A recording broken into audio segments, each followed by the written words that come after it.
L'illusion de la réussite qui détruit la paix, l'héritage d'Alan Watts. Imaginez ceci, vous grimpez ce que vous croyez être la montagne du succès. Chaque accomplissement est censé apporter la satisfaction. Pourtant, à chaque sommet atteint, vous découvrez un autre pic se profilant à l'horizon.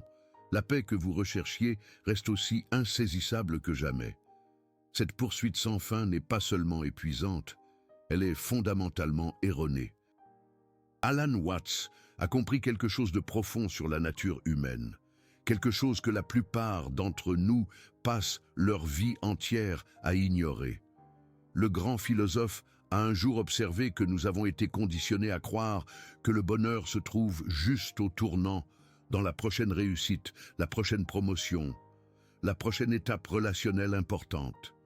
Mais que se passe-t-il si cette croyance même est la source de notre souffrance? Que se passe-t-il si l'illusion de la réussite ne parvient pas seulement à apporter la paix, mais la détruit activement? Aujourd'hui, nous allons explorer l'un des enseignements les plus transformateurs de Watts. Comment notre obsession pour la réussite est devenue la chose même qui nous empêche d'expérimenter le contentement que nous recherchons désespérément. Ce n'est pas une autre astuce de productivité ou un discours motivant. Il s'agit de comprendre une erreur fondamentale dans notre approche de la vie elle-même. Commençons par une question qui pourrait vous déranger. Quand avez-vous ressenti la dernière fois une paix véritable? Pas occupé, pas distrait, pas en train de planifier la chose suivante, mais véritablement au repos avec ce qui est. Si vous êtes comme la plupart des gens, ce moment semble lointain, voire étranger. Et il y a une raison à cela. Watts parlait souvent de ce qu'il appelait la loi inversée. L'idée que plus vous poursuivez quelque chose directement, plus il a tendance à vous échapper. La paix est peut-être l'exemple parfait de ce principe. Plus nous la poursuivons à travers les réussites, plus elle s'éloigne. Pourquoi? Parce que l'acte même de la poursuivre suppose que la paix est quelque chose qui nous manque, quelque chose d'extérieur que nous devons obtenir. Pensez à votre situation de vie actuelle. Combien de vos actions quotidiennes sont motivées par la conviction que l'accomplissement de certaines tâches, l'atteinte de certains objectifs ou l'obtention de certaines choses vous apporteront enfin la paix et la satisfaction que vous recherchez? Cela peut inclure la fin de ce projet, l'obtention de cette promotion, l'atteinte d'un certain niveau de revenu ou même l'accomplissement de votre liste de tâches quotidiennes. Mais voici ce que Watts a découvert et ce que la psychologie moderne a confirmé. Le cerveau qui réussit est fondamentalement différent du cerveau qui se repose. Lorsque nous sommes en mode réussite, nous sommes dans un état de devenir constant, jamais d'être. Nous sommes toujours ailleurs mentalement, concentrés sur les résultats futurs plutôt que sur l'expérience présente. L'état d'esprit de la réussite fonctionne sur une pensée de rareté. Il suppose que nous sommes actuellement insuffisants et que nous devons faire quelque chose pour devenir suffisants. Il traite la paix comme une récompense à gagner plutôt qu'un état naturel à reconnaître. Cela crée ce que les psychologues appellent le tapis roulant hédonique. Peu importe combien nous réussissons, notre niveau de satisfaction de base reste relativement inchangé. Watts a illustré cela avec une belle analogie. Il a dit que chercher la paix par la réussite, c'est comme essayer d'attraper sa propre ombre. Plus vous courez vers elle, plus elle s'éloigne. La seule façon d'attraper votre ombre est d'arrêter de courir et de regarder en bas. De même, la paix ne se trouve pas dans l'achèvement futur des tâches. Elle se trouve dans la conscience du moment présent de ce qui est déjà. Considérez la dernière réussite majeure de votre vie. Rappelez-vous ce que vous avez ressenti au moment où vous l'avez accompli. Il y a probablement eu une brève poussée de satisfaction, peut-être même de l'euphorie. Mais combien de temps cela a-t-il duré? La plupart des gens rapportent que la satisfaction des réussites s'estompe beaucoup plus rapidement qu'ils ne l'attendaient. En quelques jours ou quelques semaines, ils reviennent à ressentir l'agitation sous-jacente qu'ils ressentaient auparavant. Ce n'est pas parce que la réussite n'était pas assez significative, c'est parce que nous recherchons une solution permanente dans des expériences temporaires. Chaque réussite, aussi significative soit-elle, est impermanente. Bâtir votre paix sur des choses impermanentes, c'est comme bâtir votre maison sur du sable mouvant. Watts a suggéré que nous avons confondu deux types d'objectifs différents, ceux qui sont des moyens pour une fin et ceux qui sont des fins en soi. La plupart de nos réussites entrent dans la première catégorie. Nous les accomplissons non pas parce que l'activité elle-même est enrichissante, mais parce que nous pensons que l'accomplissement nous apportera quelque chose d'autre. La reconnaissance, la sécurité, le bonheur ou la paix. Mais que se passerait-il si nous abordions la vie du second point de vue?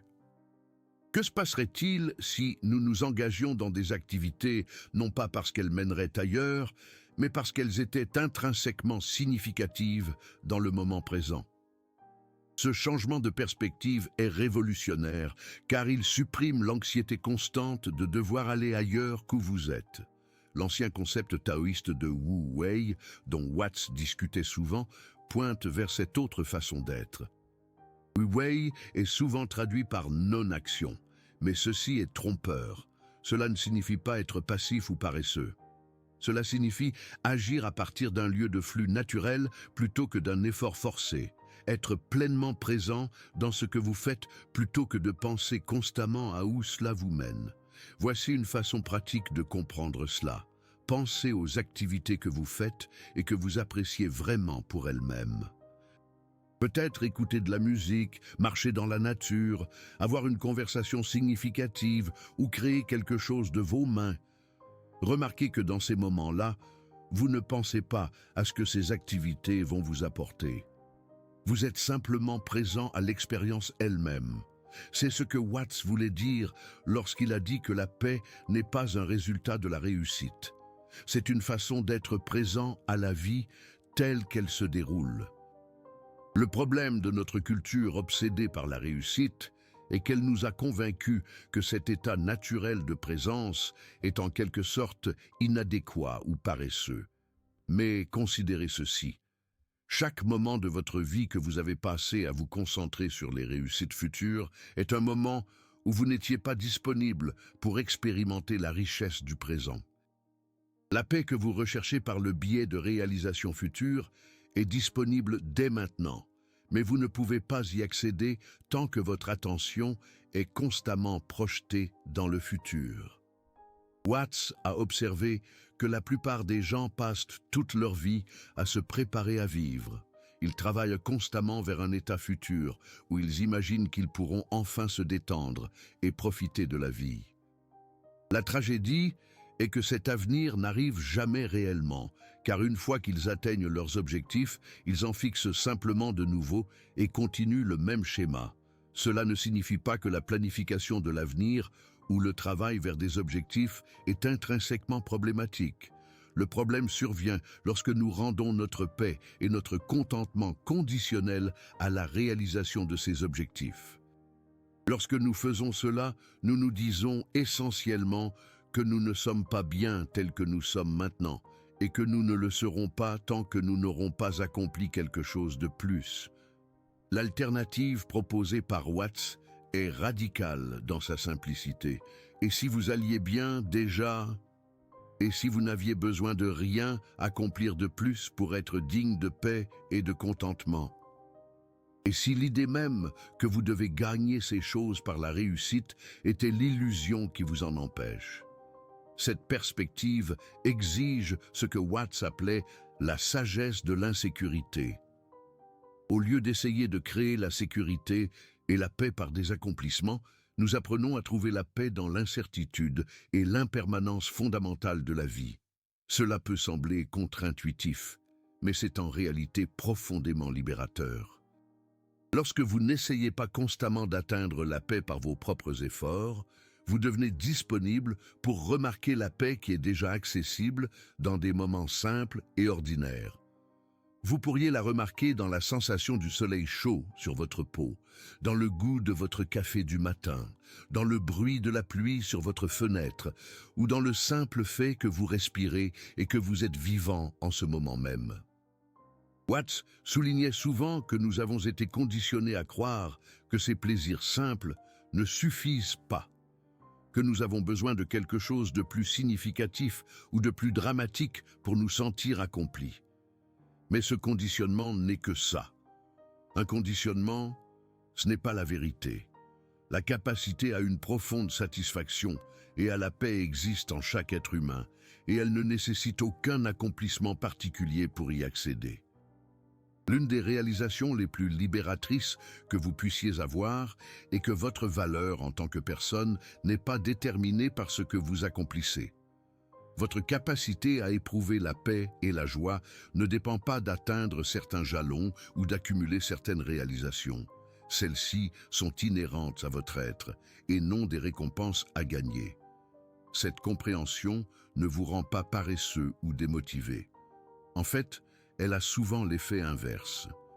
Lorsque vous n'êtes plus motivé par l'énergie anxieuse d'essayer d'atteindre la dignité par vos propres moyens, vous êtes libre d'agir à partir d'un lieu d'inspiration et d'intérêt authentique. Vous pouvez toujours vous fixer des objectifs et travailler à les atteindre, mais vous le ferez à partir d'un lieu d'intégrité plutôt que de manque. Les activités auxquelles vous vous engagez deviennent des expressions de votre paix, déjà présente, plutôt que des tentatives désespérées pour la créer. Ce changement de motivation change tout dans la façon dont vous vivez le travail, les relations et la vie en général. Pensez à la différence entre un musicien qui joue parce qu'il a besoin de faire ses preuves et celui qui joue parce qu'il aime la musique. Les deux peuvent s'entraîner avec diligence et se produire en public, mais leur expérience de l'activité est fondamentalement différente. L'un est motivé par l'anxiété et le besoin d'accomplir quelque chose d'extérieur, tandis que l'autre est motivé par la joie et un intérêt authentique. Watts a suggéré que nous pouvons aborder toute la vie de ce second point de vue. Au lieu de se demander « Que dois-je accomplir pour être heureux ?», nous pouvons nous demander « Comment puis-je être pleinement présent avec ce que je fais en ce moment ?» Au lieu de traiter nos activités actuelles comme des moyens pour une fin future, nous pouvons nous y engager comme des fins en soi. Cela ne signifie pas devenir complaisant ou abandonner des objectifs importants. Cela signifie changer votre relation avec ces objectifs afin que votre paix et votre sentiment de valeur ne dépendent pas de leur réalisation. Vous travaillez à les atteindre parce que le travail lui-même est significatif, et non parce que vous croyez que les résultats vous permettront enfin d'aller bien. Une façon pratique d'explorer ce changement est d'expérimenter ce que Watts appelait les activités sans but. Ce sont des choses que vous faites simplement parce que vous les aimez, sans aucun objectif d'accomplir quelque chose à travers elles. Cela peut être de faire des promenades sans destination, de dessiner sans essayer de créer quelque chose de spécifique, ou d'avoir des conversations sans essayer d'accomplir quoi que ce soit en particulier. Ces activités sans but peuvent servir de laboratoire pour découvrir ce que signifie être présent sans la pression constante de la réussite. Elles vous aident à vous rappeler que votre état naturel est celui de la curiosité, du jeu et du contentement, et non la lutte anxieuse que promeut la culture de la réussite. Au fur et à mesure que vous vous familiariserez avec cette façon d'être, vous remarquerez peut-être que vous devenez plus efficace dans vos activités orientées vers des objectifs. Lorsque vous ne portez plus le lourd fardeau de la nécessité que vos réalisations vous apportent la paix et le sens, vous avez plus d'énergie disponible pour le travail lui-même. Paradoxalement, le fait de lâcher prise sur le besoin de réussir conduit souvent à des formes d'accomplissement plus naturelles et plus durables. Watts rappelait fréquemment aux gens que la vie n'est pas un problème à résoudre, mais une réalité à expérimenter. L'état d'esprit de la réussite traite la vie comme un problème dont la paix est la solution. Mais que se passerait-il si la vie, dans toute son incertitude et son impermanence, était déjà complète, telle qu'elle est ? Et si vous n'aviez rien à y ajouter pour la rendre digne de votre plein engagement et de votre appréciation? Cette perspective exige ce que l'on pourrait appeler la sagesse pratique. Il ne s'agit pas de devenir passif ou indifférent aux résultats. Il s'agit de s'engager pleinement dans la vie tout en considérant les résultats avec légèreté. Vous pouvez travailler diligemment à atteindre vos objectifs tout en reconnaissant que votre paix ne dépend pas de leur réalisation. Le plus grand accomplissement du point de vue de Watts pourrait être la réalisation que vous n'avez pas besoin d'accomplir quoi que ce soit pour être digne de paix, d'amour et de contentement. Ce sont vos droits de naissance en tant qu'être conscient et non des prix à gagner grâce à la performance. Cette compréhension a des implications profondes pour la façon dont vous vous rapportez aux autres. Lorsque vous n'essayez pas constamment d'atteindre la dignité par vos propres moyens, vous n'êtes pas en compétition avec tous ceux qui semblent faire la même chose. Vous pouvez apprécier les réussites des autres sans vous sentir menacé par elles, et vous pouvez offrir votre soutien sans faire de compte. Vous pourriez également constater que vos relations deviennent plus authentiques lorsqu'elles ne sont pas motivées par une pensée axée sur la réussite. Au lieu de ressauter pour obtenir quelque chose, vous pouvez simplement apprécier le fait de vous connecter avec les gens. Au lieu d'essayer d'atteindre certains jalons relationnels, vous pouvez être présent dans l'expérience d'aimer et d'être aimé. L'illusion de la réussite n'est pas seulement individuelle, elle est culturelle. Nous vivons dans une société qui a fait de la réussite la principale mesure de la valeur et du succès. Remettre en question cette hypothèse peut ressembler à remettre en question le fondement de tout ce que vous avez appris sur la façon de vivre une bonne vie.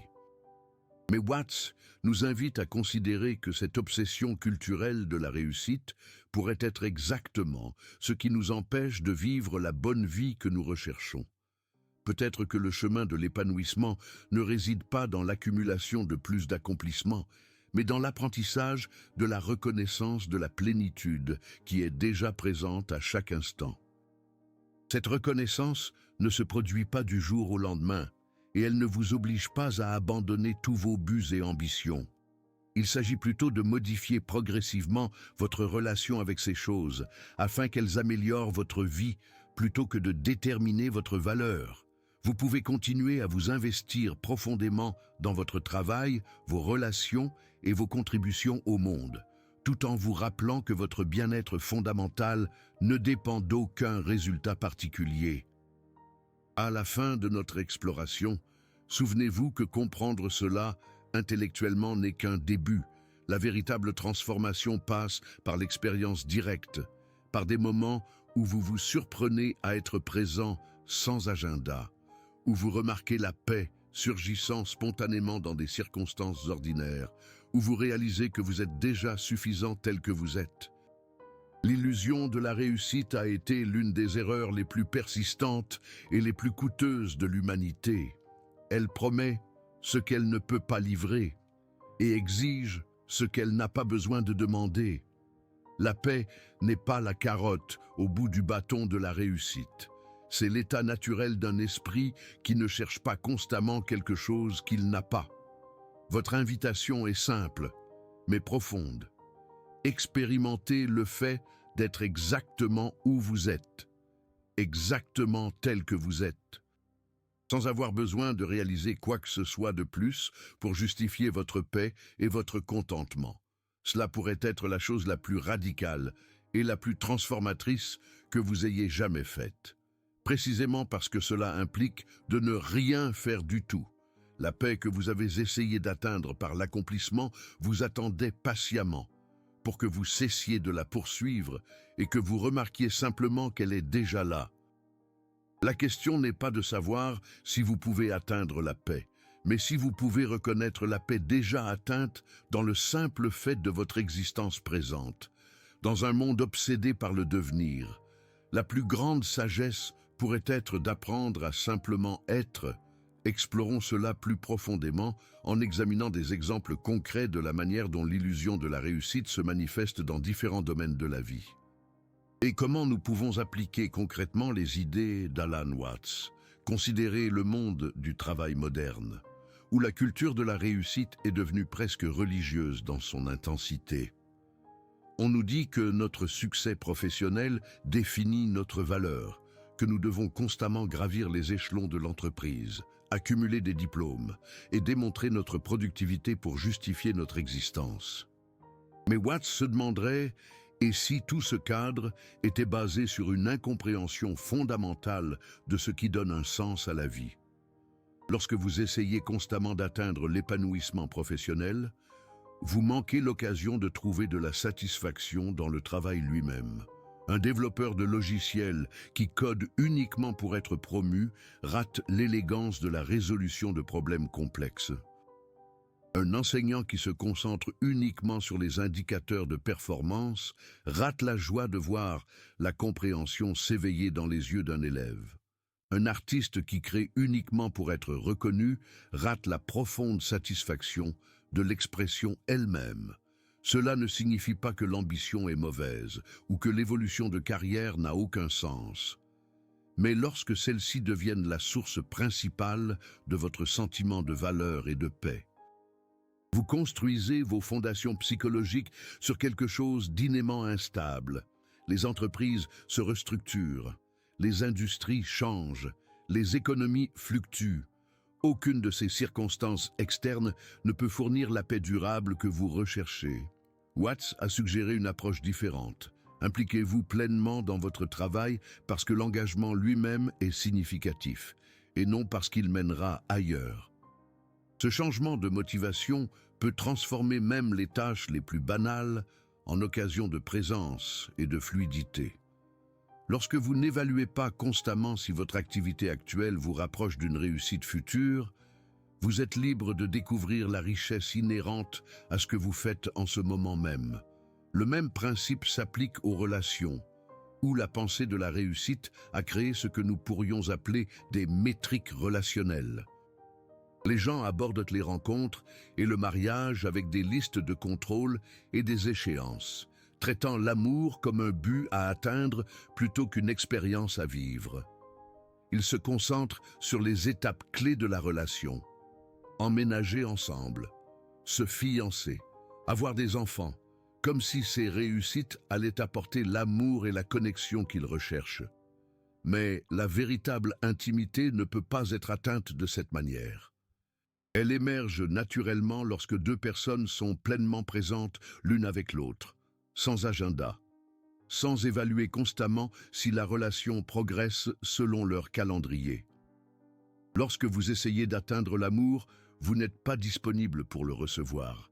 Lorsque vous vous concentrez sur l'endroit où la relation devrait aller, vous manquez l'occasion d'apprécier où elle se trouve réellement. Watts a souvent parlé de la différence entre aimer quelqu'un et être attaché à lui. L'amour est une appréciation et un soin du moment présent pour une autre personne telle qu'elle est. L'attachement est le besoin que cette personne remplisse certains rôles dans votre histoire de vie, pour vous aider à atteindre certains objectifs émotionnels ou pratiques. L'un est libérateur pour les deux personnes, l'autre crée des formes subtiles de manipulation et de déception. Cela ne signifie pas que vous ne devriez pas avoir de préférences ou de limites dans les relations. Cela signifie reconnaître que la paix et l'épanouissement que vous recherchez dans les relations doivent provenir de votre propre capacité à la présence et à l'amour, et non de la capacité de l'autre personne à répondre à vos attentes axées sur la réussite. Le piège de la réussite se manifeste également puissamment autour de l'argent et des biens matériels. Notre culture nous a convaincus que le succès financier est peut-être la réussite la plus importante de toutes, promettant qu'atteindre certains niveaux de revenus ou accumuler certains biens apportera enfin la sécurité et la paix que nous recherchons. Mais considérez combien de personnes riches vous connaissez qui sont véritablement en paix. Watts a observé que l'argent et les biens peuvent certainement rendre la vie plus confortable et fournir certains types de sécurité. Mais ils ne peuvent pas fournir le profond sentiment de contentement qui vient d'être en paix avec ce qui est, en fait, la poursuite de la richesse éloigne souvent les gens de ce contentement en renforçant la croyance que leur situation actuelle est inadéquate. Cela ne signifie pas que l'argent n'est pas important ou que la planification financière est inutile. Cela signifie reconnaître que votre bien-être fondamental ne dépend pas d'atteindre certains jalons financiers. Vous pouvez travailler vers des objectifs financiers tout en maintenant votre centre dans le moment présent, en appréciant le processus de création de valeur et de gestion des ressources sans conditionner votre paix à des résultats spécifiques. L'une des formes les plus subtiles de l'illusion de la réussite apparaît dans les communautés spirituelles et de développement personnel, où les gens abordent souvent la croissance elle-même comme un autre objectif à atteindre. Ils accumulent des heures de méditation, lisent d'innombrables livres d'auto-assistance, assistent à des ateliers et à des retraites. Tout cela à la poursuite d'un futur état d'illumination où ils imaginent qu'ils seront enfin en paix. Mais comme Watts l'a souvent souligné, cette approche de la spiritualité renforce souvent le problème même qu'elle essaie de résoudre. Lorsque vous cherchez l'illumination, vous partez toujours du principe que votre état actuel est inadéquat, que vous devez devenir autre chose que ce que vous êtes pour mériter la paix et le bonheur. Une illusion profonde, un leurre. La véritable compréhension spirituelle, selon Alan Watts, implique de reconnaître que ce que vous cherchez est déjà présent. Vous n'avez pas besoin d'atteindre un état de conscience particulier pour mériter la paix. La paix est votre état naturel lorsque vous ne cherchez pas constamment autre chose. Cette reconnaissance ne vient pas d'une réussite, mais d'une sorte de détente dans ce qui est déjà là. Une acceptation, une surrender. C'est peut-être l'aspect le plus paradoxal de l'enseignement de Watts.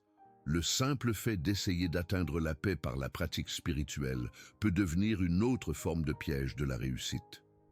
L'alternative est d'aborder les pratiques spirituelles non comme des moyens pour atteindre un futur état illuminé, mais comme des occasions de reconnaître et d'apprécier la conscience qui est déjà présente, ici et maintenant. Considérons également comment l'illusion de la réussite affecte notre relation avec nos propres émotions et nos états intérieurs.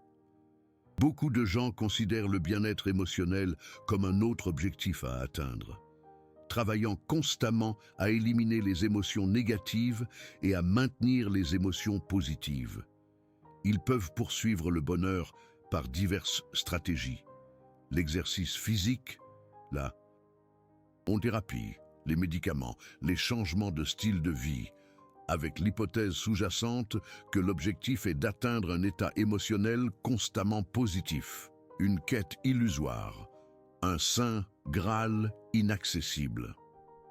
Mais Watts suggérait que cette approche des émotions est basée sur une incompréhension fondamentale. Les émotions sont des réponses naturelles aux circonstances de la vie, pas des problèmes à résoudre ou des états à atteindre. Lorsque vous essayez constamment de gérer vos émotions pour atteindre un état émotionnel idéal, vous n'êtes pas disponible pour réellement expérimenter et apprendre de ce que vous ressentez dans le moment présent. Cela ne signifie pas que vous devez ignorer la détresse émotionnelle ou éviter de demander de l'aide en cas de besoin. Cela signifie reconnaître que votre valeur et votre paix ne dépendent pas du maintien d'un état émotionnel particulier. Vous pouvez vous sentir triste, en colère, anxieux ou confus tout en reconnaissant le caractère fondamentalement acceptable de votre être. En fait, vous permettre de vivre pleinement vos émotions sans la pression supplémentaire de devoir les réparer ou les surmonter permet souvent à ces émotions de traverser votre système plus naturellement. Une écoute de soi. L'état d'esprit axé sur la réussite crée également ce que nous pourrions appeler la souffrance par comparaison. Lorsque vous croyez que la paix et le bonheur proviennent de la réalisation de certaines choses, vous comparez naturellement vos réalisations à celles des autres. Les médias sociaux ont amplifié cette tendance de manière exponentielle. offrant d'innombrables occasions de mesurer votre vie par rapport à des présentations soigneusement élaborées des réalisations des autres. Un miroir déformant, une image tronquée de la réalité. Mais cette comparaison est basée sur une fausse prémisse. Les réalisations des autres n'ont rien à voir avec votre capacité à la paix et à l'épanouissement. Leur succès ne diminue pas votre valeur et leur bonheur ne réduit pas le bonheur qui vous est accessible. Lorsque vous reconnaissez que votre bien-être fondamental ne dépend pas de la réalisation de quoi que ce soit en particulier, vous êtes libre d'apprécier les succès des autres sans vous sentir menacé par eux. Une libération, une acceptation de l'autre. Ce changement de perspective peut améliorer considérablement vos relations et réduire une source importante de souffrance inutile. Au lieu de voir les autres comme des concurrents dans le jeu de la réussite, vous pouvez les apprécier comme des compagnons de voyage sur le chemin de la vie, chacun trouvant sa propre manière de s'engager avec le mystère de l'existence. Une fraternité humaine. Watts a également insisté sur l'importance de comprendre la différence entre les objectifs naturels et les objectifs artificiels. Les objectifs naturels sont des extensions de vos intérêts et de vos inclinations véritables. Le musicien qui pratique parce qu'il aime la musique, le parent qui s'occupe de ses enfants parce que l'amour s'exprime naturellement par des soins. Le jardinier qui soigne les plantes parce qu'il aime le processus de nourrir la croissance. Une action authentique. Les objectifs artificiels sont ceux imposés par des attentes externes ou des croyances internes sur ce que vous devez accomplir pour être digne ou réussir. Il peut s'agir de réussite professionnelle que vous poursuivez uniquement pour le statut de relation que vous entrez uniquement pour répondre aux attentes sociales, ou de choix de style de vie que vous faites uniquement pour projeter une certaine image, un masque social. L'essentiel est d'apprendre à distinguer ces deux types d'objectifs et d'aligner progressivement votre vie davantage sur vos inclinations et vos intérêts naturels. Cela ne signifie pas abandonner toutes les activités difficiles. Souvent, nos intérêts véritables nous conduisent sur un terrain exigeant. Mais cela signifie de choisir vos défis en fonction d'une motivation authentique plutôt que de la conviction que les atteindre vous permettra enfin d'être bien. Un choix conscient. Ce processus d'alignement implique souvent ce que Watts appelait la moralité créative, la capacité de faire des choix basés sur votre propre compréhension profonde de ce qui sert la vie, plutôt que de suivre des règles externes sur ce que vous devez accomplir ou devenir.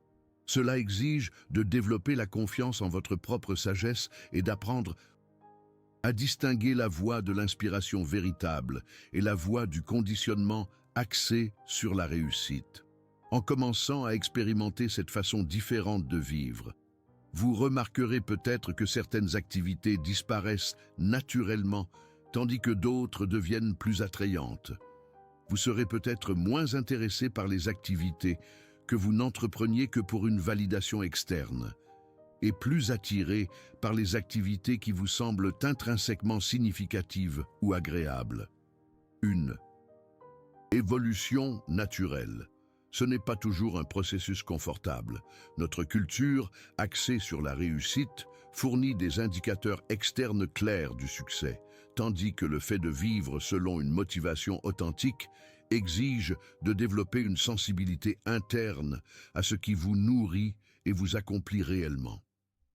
Il peut être déroutant d'abandonner le cadre familier de la validation basée sur la réussite, même si ce cadre causait de la souffrance.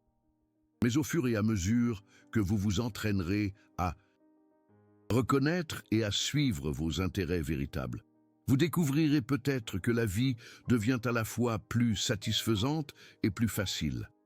Lorsque vous ne vous forcez pas constamment à poursuivre des objectifs qui ne vous intéressent pas vraiment, vous avez plus d'énergie disponible pour les choses qui vous intéressent.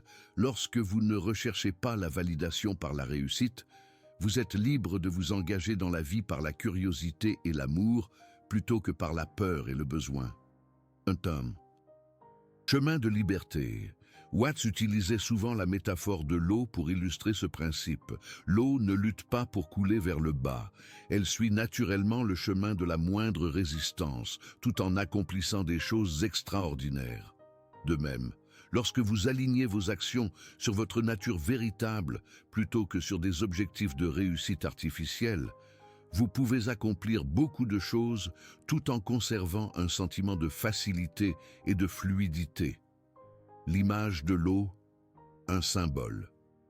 Impuissant, cela ne signifie pas d'éviter tous les défis ou de ne faire que des choses faciles. L'eau peut traverser la roche solide au fil du temps, mais elle le fait par une action naturelle et persistante plutôt que par un effort forcé. Un équilibre subtil. Lorsque vos objectifs découlent d'un intérêt authentique et d'une inclination naturelle, vous pouvez œuvrer vers eux avec dévouement et persévérance, sans cette angoisse constante qui caractérise la motivation axée sur la réussite. Une manière pratique d'explorer ce changement, c'est de vous poser régulièrement cette question. Suis-je engagé dans cette activité parce que je la trouve sincèrement enrichissante ou parce que je crois qu'elle m'aidera à atteindre quelque chose qui, je le pense, me rendra heureux? Cette question peut vous aider à distinguer entre une motivation authentique et un conditionnement axé sur la réussite. Une autre pratique utile consiste à expérimenter en vous engageant dans des activités sans attachement à des résultats spécifiques. Vous pourriez travailler sur un projet créatif sans vous soucier de savoir s'il sera suffisamment bon pour être partagé. Avoir des conversations sans essayer d'accomplir quoi que ce soit en particulier, ou faire des promenades sans destination précise. Ces expériences peuvent vous aider à redécouvrir ce que signifie agir par intérêt véritable, plutôt que par une pensée axée sur la réussite. Alors que nous approchons de la fin de notre exploration, il est important de reconnaître qu'il n'est pas toujours facile de s'éloigner d'une pensée axée sur la réussite, dans une culture qui renforce constamment ces schémas. Vous pourriez rencontrer la résistance d'autres personnes encore prises au piège de la réussite, ou le doute de votre propre esprit conditionné, qui craint que vous ne deveniez paresseux ou infructueux si vous cessez de vous pousser vers des objectifs.